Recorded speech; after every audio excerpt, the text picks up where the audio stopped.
Ashama harka fuunee kabajamtootaaf jaalatamtoota hordoftoota Biiftuu Foundation kan hordofaa jirtan qophiin gaarii garduubaati. Marree sagantaa keenya guyyaa har'aatiin hayyuu wayyooma dachiif samii murteef Sheek Abdurrahmaan Fatanaa wajjin wal isin barsiifna. Sheek Abdurrahmaan Fatanaa bara 1874 godina Arsii Lixaa aanaa Adaabbaa ganda Laajjoo ija Safoonshootti dhalatan. Akkuma ijoollee baadiyyaa kamittuu loowwan tiksaa guddatan yeroo umriin isaanii barnootaaf gahutti mana Qur'aana seenuun barnoota barachuu eegalan. Kanas Qur'aana kan baratan sheekh isaanii kan jalqabaa Sheek Muhammad Qur'aana nama jedhamu irratti Qur'aana barqara'uu eegalan. Kanas hurufa afaan Arabaa alif baa isa jedhamu kana quncee muka anoonuu jedhamu irratti maaddaadhaan barreeffachuudhaan barachuu eegalan.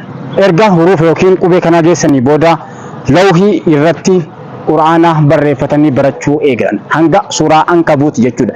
Erga suuraa Ankabuut gahanii booda Qur'aana adaree bitatanii barnoota isaanii itti fufuun Qur'aana buusan. Sana boodas kitaabilee fiqhii yookiin waa'ee salaataa shari'aa kana jechuudha. Muktasaroota isaa kan akka Safiinaa Sheek Aliyyii Shaffilaa irratti qara'an. Itti fufuun imala ilmii eegalanii Sheek Adam Hambeentuu irratti kitaabilee fiqhii muxawwalaata isaa kan akka Qaasimii, Zubadii fi Shujaa'in Sheek Adam Hambeentuu irratti qara'ani. Akkasuma itti fufuun imala ilmii isaanii taasisanii barnoota seerluga afaan Arabaa yookiin nahwii kan akka Dahlaanaa fi I'raabaa Sheek Haji Abdurrahman Haji Lugii irratti qara'ani. Sana boodas imala ilmi itti fufuun gara Baalee deebi'uudhaan Sheek Adam Kolobaa nama jedhamu irratti kitaaba Khaalidii qara'an fanniidhuma nahwii jechuudha. Ammas kanatti hin dhaabanne sheeka isaanii guddichaaf sheekota jedhamuun kan beekaman Haji Junayd irratti kitaabilee danuu qara'an kan akka tafsiira Fathur Rahman, Fathul Jawaad, Balaagaa, Mantiqa, Aruuda, Faraa'ida, muktasaraata hanga muxawwalaata jechuudha. Sheekni isaanii guddaan Sheek Junaydi. Ammas itti fufuudhaan gara Sheek Muhammad Gishee oburratti imaluudhaan Sheek Muhammad Gishee irratti kitaabilee muxawwalaata hadiisaa qara'uu kan akka Bukaariif Muslimis kitaabilee hedduu Sheek Muhammad Gishee irratti qara'an jechuudha. Ammas sana boodas gara sheeka isaanii guddichaa fi sheekota Sheek Junaydiitti deebi'uudhaan kitaabilee hedduu baratu akkasumas barsiisuu itti fufan. Sheek Junaydiin biratti barattoonni hedduun Sheek Abdurrahmaanin irraa qara'ani.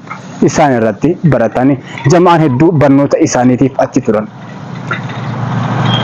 Amata dheeraaf erga barsiisanii booda gara iddoo dhaloota isaanii deebi'anii ganda Laajjoo ejersa Foonshootti jechuudha. Barnoota bara 1953 barattoota isaanii barsiisuu eegalan. Barattoonni isaanii yeroo sanaa 100 hanga 200 baay'atan jedhe. Ammas barattoota hedduu barsiisanii oomishanii addunyaa kanaaf nama gumaachanidha Sheek Abdurrahmaan Fatanaa. Barattoota isaan yeroo sana addunyaa kanaaf gumaachan keessaa Haji Hussein Haji Ulfaataa, Sheek Abubakar Fatoo, Sheek Usmaan Fatoo, Dr. Jaylaan Kadir, Dr. Jaylaan Galataa, Dr. Jaylaan Kadir, Dr. Jaylaan Galataa,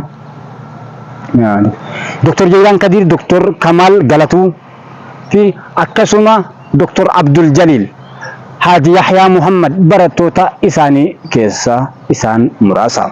Kanatti hin dhaabbanne ilmaan isaanii kan barnootaa kana yoo ta'u kan isaan barsiisan kana yoo ta'u kan dugda isaanii irraa bahanis hedduun barnoota diiniitiif tajaajila hawaasaa irra namoota jiranidha. Ilmaan isaanii keessaa tokko Sheek Hasan yeroo ammaa godina Arsii Lixaa magaalaa Shaashamannee ganda Awaashootti barattoota hamma 500 nama qaraasisanidha. Sheek Abdurrahmaan Fatanaa kanaan alattis nama badhaasa addaa qaban. Du'aa'iin isaanii lafa hin buune mustajaabuu da'awaadha. Dhugama hayyuu wayyooma dachiif samiin murteef Sheek Abdurrahmaan Fatanaa.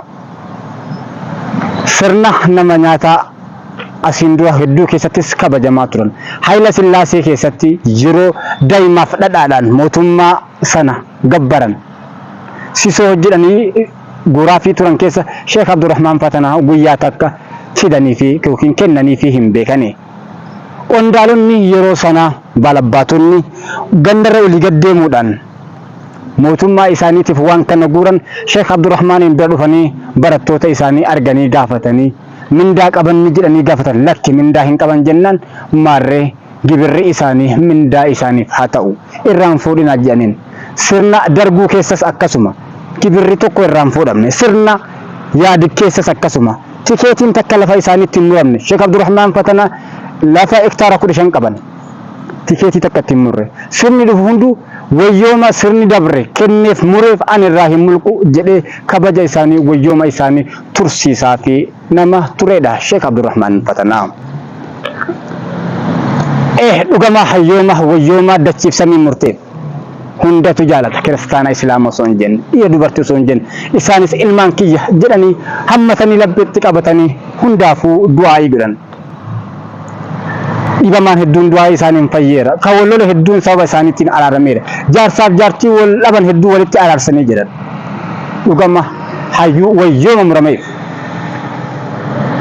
أبيف لما جوارين هدو جالتنين دعاء في قرافي تران غافا حاجالون دوران جوار من هدابو ننغافت دموچاكية إجوله نام بينا جدن an iddo alota sani ana da baganda lajjoti kawdan gara finni imalani qalletti jawarif bakala dubbisani turan du'ay gurani fi himbatan jani gafatani erga birabani abiyuttis nafida isais du'ayin goda hin gorsalle mucakiya dogongoru mala najala jani kani gara masara abiyi ahmadi malal ilmihi isaani sheekh muhammad nur akkanun jedhetti kan isaa wajjin ture makiinaan namoota hedduu qondaalota hedduu fageenyatti yeroo dhaabbatamu kan sheekaa hanga masaraatti deemte nuun jedhan kabajni addaa godhamee fi akka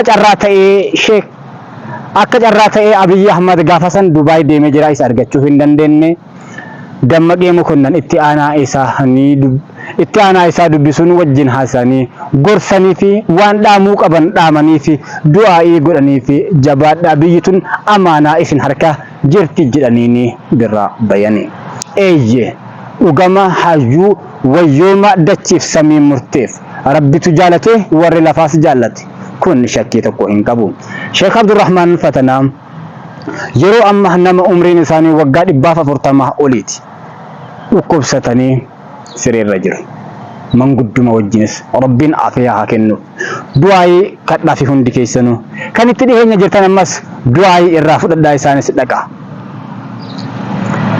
maarree kan hamma ammaatti wajjin turre sheeka kennu guddaa sheek abdurrahmaan fatanaa seenaa isaanii gabaabinaan kaasuudhaaf yaallee jirra hanga seenaa biraatti walitti deebinutti nagaa rabbii isiniif haa ta'u horaa bulaa